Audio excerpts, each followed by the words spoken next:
de TV2.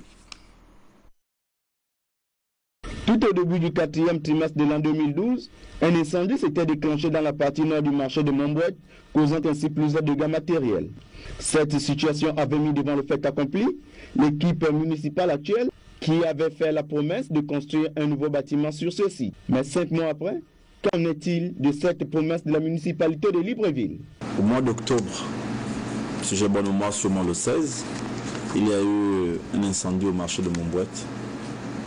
Et toutes les autorités politiques et même administratives qui sont en partenariat avec la mairie ou bien qui exercent dans la mairie ont effectué le déplacement de Montbouette pour constater les dégâts occasionnés par cet incendie.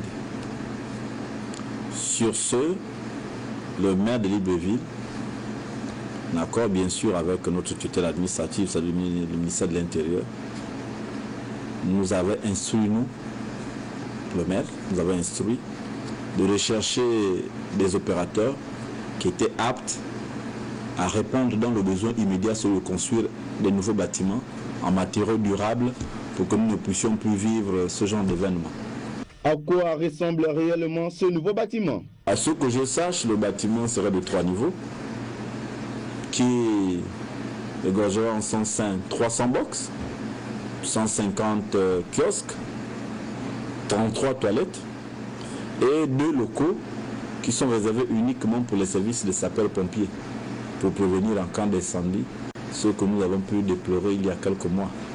Donc c'est un bâtiment qui répond à certaines normes, d'ailleurs des exigences de la mairie.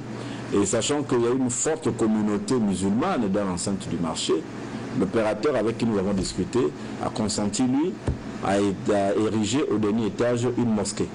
Que dire?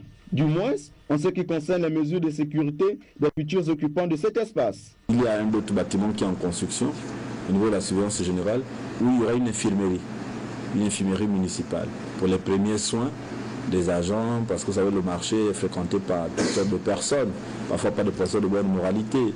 Quelqu'un peut avoir un malaise ou bien un bandit peut agresser quelqu'un avant de se rendre dans les grandes structures hospitalières, mais il peut déjà se rendre dans le dispensaire de la mairie de Libreville qui sera logé dans l'enceinte même du marché, dans l'enceinte du marché, et pouvoir apporter les premiers soins nécessaires à quelqu'un qui est dans le besoin. Et ce bâtiment, au-delà de 18 heures, sera hermétiquement fermé. Donc il y a d'abord des normes de sécurité, mais aussi une exigence sur la propriété du bâtiment. Ce nouveau bâtiment viendra là soulager les nombreux commerçants qui vendent en ce moment à même le sol. Le directeur général de la pêche au Gabon sur le terrain de l'action en vue de sensibiliser les pêcheurs sur l'exploitation et l'importation des produits halieutiques. Il était également question d'emmener les pêcheurs à se conformer à la législation. Le reportage est signé Jean-Augustin Diengui, Serge Diengui Mabila.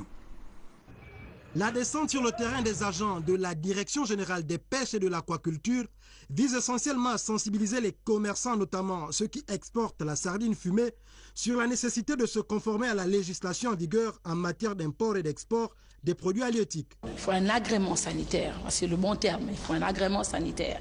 Et justement, c'est là le problème. Bon, l'administration est organisée de manière à ce que ces choses-là se fassent. Mais les populations, bien évidemment, qui sont dans cette activité, ne cherchent pas la bonne information. C'est-à-dire que pour peu qu'ils arrivent à faire ce genre de choses, c'est-à-dire à exporter un produit sans que l'administration compétente ne soit informée, ça les arrange. Donc c'est justement parce que nous sommes sur le terrain que nous les rappelons, parce qu'en fait nous faisons aussi parallèlement de la sensibilisation. Il y en a qui pratiquaient l'activité et ne savaient pas qu'ils devaient avoir recours à la Direction générale des pêches pour avoir cet agrément sanitaire-là. Et il y en a d'autres qui le savent, mais bon, qui préfèrent par d'autres circuits obtenir un document qui leur permet de sortir le produit du pays.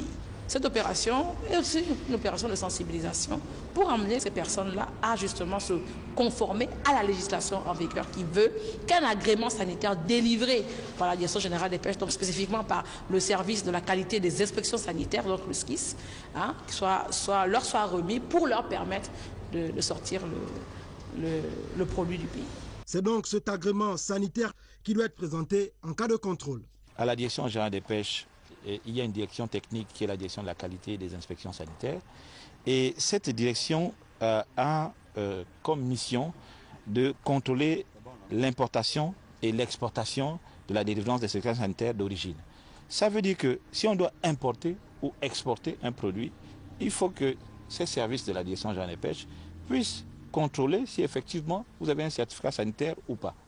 Donc, dans le cas d'espèce, il est important que vous sachiez que aucun produit de la pêche ne peut sortir du territoire national s'il n'a pas un certificat sanitaire. On n'a pas refusé, puisque je le veux bien et je n'aime pas l'embêtement quand je travaille. J'aime être en règle. Il faut dire qu'au-delà de la conformité de ces commerçants avec la loi, c'est près de 90% de poissons, notamment la sardine, pêchés dans les eaux gabonaises qui sont écoulés sur les différents marchés des pays voisins. Conséquence, la rareté du produit sur le marché local favorise l'augmentation du prix pour un tas bien plus petit qu'auparavant. Le PDG, le Parti démocratique gabonais, parti au pouvoir à 45 ans ce 12 mars 2013. Les manifestations, il faut le dire, ont débuté il y a quelques jours. Sur ce plateau, le secrétaire général adjoint du PDG, Charles V, est là. Monsieur le secrétaire général, bonsoir. Bonsoir, monsieur. Les manifestations ont débuté il y a quelques jours. Demain, c'est effectivement le 12 mars, jour de votre anniversaire. Qu'est-ce qui est prévu? Disons que, compte tenu d'un agenda extrêmement chargé de notre distingué camarade président Ali Bongo Ondimba, les manifestations qui étaient prévues samedi 9 mars dernier, n'est-ce pas, ont été jumelées avec celles du mardi 12 mars. Et ce programme de la journée du 12 mars se décline ainsi qu'il suit. 13 heures, mise en place, terminée. 14 heures, arrivée des militants du parti et invités. Arrivée des responsables du parti et des partis alliés. 14h50. Arrivée du distingué camarade président et de la camarade Sylvia Bongo Ondimba, présidente d'honneur de l'Union des femmes du Parti démocratique gabonais. 15h. Début de la cérémonie. Hymne du parti, mot de la déléguée nationale UFPDG, mot du secrétaire général du parti, le camarade Faustin Boukoubi, remise des prix de littérature et enfin prestation des groupes socio-culturels. Sont conviés, invités officiels, les membres du comité permanent du bureau politique, les membres du bureau politique, les conseillers du distingué camarade président, les membres du secrétariat exécutif, les membres du bureau national UFPDG, les membres du bureau national UJPDG, les parlementaires PDG, les membres du comité des sages, les membres du gouvernement PDG, le secrétaire provincial de l'Estuaire, le secrétaire communal d'Ovendo, les bureaux des groupes sociaux culturels du Parti démocratique gabonais, les secrétaires d'arrondissement de Libreville, les chefs des partis de la majorité républicaine pour l'émergence, les invités du distingué camarade président et le bureau et lauréats de l'UDEG, ainsi que les militantes et sympathisants du PDG. Voilà pour le programme de demain. Charles V est là, le secrétaire général adjoint du Parti démocratique gabonais qui venait nous livrer les manifestations relatives au 45e anniversaire du Parti démocratique gabonais ce 12 mars 2013. La suite de cette édition d'information, restez avec nous pour parler de cette audition à la Cour constitutionnelle dans le cadre du recensement général de la population et de l'habitat prévu cette année 2013. La Cour constitutionnelle saisie par le Premier ministre, chef du gouvernement Raymond Dongsima pour avis sur les opérations préparatoires a auditionné le ministre en charge de l'économie. Il est également en charge de ce dossier. Recensement général de la population et de l'habitat 2013. Le ministre de l'économie auditionné par les juges constitutionnels, c'est à la suite d'une requête introduite par le Premier ministre, chef du gouvernement à la Cour constitutionnelle. Le Premier ministre consulte ainsi la haute direction dans l'exercice de sa mission de surveillance des opérations de recensement général de la population et de l'habitat. Les opérations organisées tous les 10 ans dans notre pays. La loi organique sur la Cour constitutionnelle, en son article 110, c'est toute la procédure d'application des dispositions de l'article 84, deuxième tiret de la Constitution. Les actes relatifs à la préparation et à l'organisation des opérations de recensement général de la population sont soumis par le Premier ministre à l'avis préalable de la Cour constitutionnelle. L'avis préalable. Les résultats issus des opérations de recensement général de la population sont transmis par le Premier ministre à la Cour constitutionnelle pour une déclaration de conformité. L'opération qui a donc lieu cette année sera toutefois régie par une nouvelle série de décrets et de textes d'application. L'élaboration de cet arsenal de textes législatifs constitue un préalable devant permettre de mettre en place une base légale nécessaire à l'organisation et à la réalisation des opérations. La Cour constitutionnelle a été saisie pour avis sur la conformité de ce nouvel arsenal juridique à la Constitution, d'où le tête-à-tête de ce jour entre les juges constitutionnels et le ministre de l'économie.